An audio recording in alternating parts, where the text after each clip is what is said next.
ইতিহাসের পাতা ঘাটতে গিয়ে নেইমারের ইতিহাস দেখলে আপনি আটকে উঠবেন। ফুটবল ইতিহাসে সেরা কামব্যাকের গল্পটি এই মহানায়কের নামেই লেখা আছে। শেষ 5 মিনিটে দুর্ধর্ষ 3 গোলে অবদান রেখে সে বুঝিয়ে দিয়েছিল ফুটবল তার পায়ের জাদু। সেদিন অবাক হয়েছিল মাঠে থাকা হাজার হাজার দর্শক, কোচ, এমনকি সতীর্থ লিওনেল মেসিও। সবাই অবাক হয়ে তাকিয়েছিলেন ব্রাজিলিয়ান এই সুপারস্টারের দিকে। কি হয়েছিল সেদিন? 5 মিনিটে নেইমার কি করেছিল? কেনই বা এই সময়টাকে বলা হয়ে থাকে ইতিহাসের সেরা কামব্যাক? চলুন বিস্তারিত দেখি। উয়েফা চ্যাম্পিয়ন্স লিগের রাউন্ড 16 কোয়ার্টার ফাইনালের লক্ষ্যে মাঠে নেমেছিল পিএসজি বনাম বার্সেলোনা। নেইমার, মেসি, সুয়ারেজের মতো বাঘা বাঘা তারকা থাকতেও প্রথম লেগে পিএসজি 4-0 ব্যবধানে হারিয়েছিল বার্সাকে। অর্থাৎ দ্বিতীয় লেগে বার্সাকে ম্যাচ জিতে করতে হবে 5টি গোল। সবাই হাল ছেড়ে দিয়েছিল। স্বাভাবিকভাবে এমন ব্যবধানে ম্যাচ জিতা সত্যি অসম্ভব, কিন্তু সেদিন ব্রাজিলের এক নায়ক বলেছিল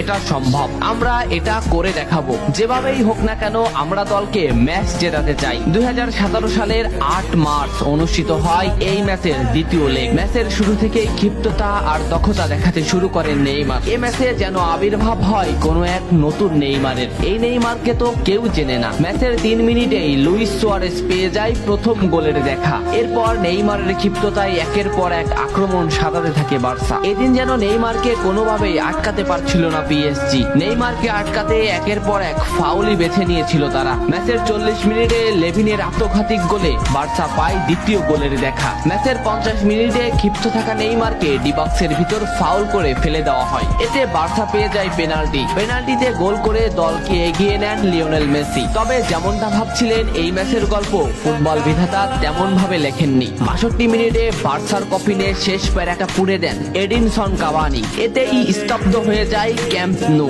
আশা ছেড়ে দেন বার্সা কোচ লুইস এনরিক। শুধু কি তাই, স্তব্ধ হয়ে যান লিওনেল মেসিও। তবে সেদিন একজন দমে যায়নি। নামটা কি কমেন্ট করে জানান। বার্সা গোল হজমের পর লিওনেল মেসি ম্যাচের সম্পূর্ণ দায়িত্ব দেন নেইমারের উপর। আবারও শুরু হলো খেলা। ডি বক্সের বাইরে নেইমারকে ফাউল করে ডি মারিয়া। এই পজিশনে 88 মিনিটে বার্সা একটা ফ্রি কিক পায়। তবে এই ফ্রি কিকের দায়িত্ব নেইমারের কাছে বুঝিয়ে দেন মেসি। শট করেন নেইমার এবং করেন অসাধারণ গোল। এই ফ্রি কিকটা বার্সার ইতিহাসের সেরা ফ্রি কিকের একটি হয়ে রয়েছে। এর 2 মিনিট পর সুয়ারেজকে আঘাত করে পেনাল্টি পায় বার্সা। পেনাল্টি নিতে আসেন নেইমার জুনিয়র। সেদিন বার্সা নেইমারের উপরই আস্থা খুঁজে পেয়েছিল। পেনাল্টিতে অসাধারণ গোল করেন নেইমার। এমন পরিস্থিতিতেও 5 গোল করে ম্যাচ সমতা এনেছে বার্সা। এর কিছু সময়ের পরে চলে আসে সেই মাহিন রক্ষণ। ম্যাচের এই মোমেন্টটা লক্ষ্য করুন। ডি বক্সের কিছুটা সামনে নেইমারের পায়ে বল। নেইমারকে আটকাতে গেল প্রতিপক্ষের একটি খেলোয়াড়, কিন্তু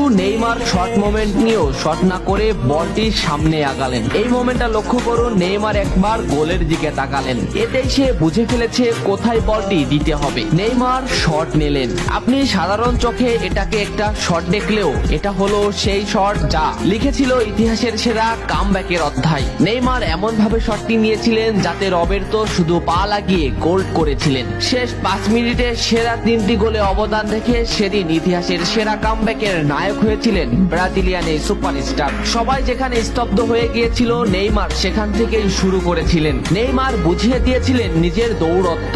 ইতিহাসের সেরা কামব্যাকটা বার্সা নেইমারকেই উৎসর্গ করেছিল। এ ম্যাচে নেইমারের পারফরমেন্স ছিল আকাশচুম্বী। মাঠে থাকা দর্শকরা শুধু নেইমারের দিকেই তাকিয়েছিলেন। নেইমার এমনই, যখন জ্বলে ওঠে তখন সব পুড়িয়ে দেয়, সব তছনছ করে ফেলে। ইতিহাসের সেরা কামব্যাকের নায়ক সেদিন পিএসজি কে হারিয়ে বার্সার সমর্থক